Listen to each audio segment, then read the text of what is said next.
You are watching Morning Musings with Reinhard von Hennings, chairman and founder of Bridge House Law in Charlotte, North Carolina.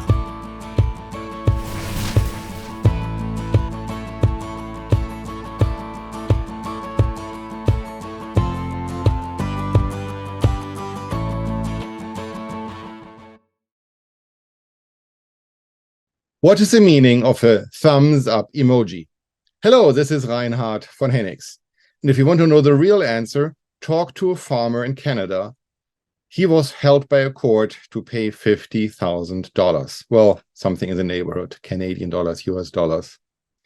This landmark court case, decided a few weeks ago, found that a farmer entered into a legally binding contract with a thumbs up emoji.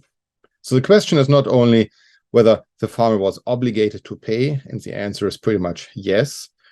But how does this work that you enter into a contract when you end up a text message with a thumbs up?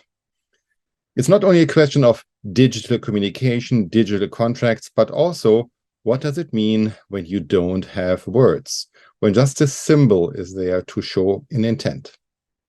The court held that the farmer was obligated to keep this contract up because the thumbs up is considered to be, in a modern time, exactly what it is, an agreement, a yes, I want to do it.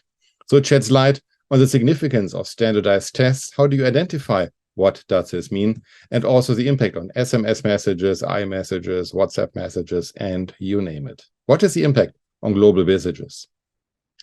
The core of this case is in the question, what is a valid contract in the digital age? Traditionally, we know it all, contracts were formed by signing papers.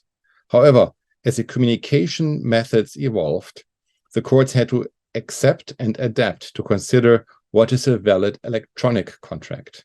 Talk about DocuSign, talk about all those great tools where electronic signatures are verified, validated, and put into a legal binding scenario. But here, it's about a thumbs up emoji.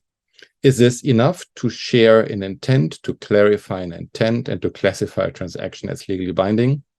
This ruling is a precedent not only in Canada, but also how the digital life has impacted our regular communication as well as the legal life. A contract, in its very simple form, is an agreement between two or more parties enforced by law. Traditionally, contracts were written. In the digital age, we are also talking about self-executing contracts. We're talking about contracts in the blockchain. There are so many different variances what a contract can mean these days. Here, the farmer had a thumbs up in a text message, and he wanted to say, yes, I understand. I got your message. I will get back to you later. What was later never happened, and at the end the prices of bushels of corn and whatever it was changed, and therefore the other party felt the thumbs up means yes, I will do it at that price. To determine whether the thumbs up is a valid contract, courts often apply a so-called reasonable person test. In the context of text messages, this means examining whether or not a reasonable person could assume that a thumbs up means something more than to make the other party smile. Did the parties intend to be bound by the thumbs up emoji? This test is also a safeguard about misinterpretation, and it boils down to how can we ensure that the law is applied in a consistent way. This case is not insulated. Similar cases have been adjudicated in other jurisdictions.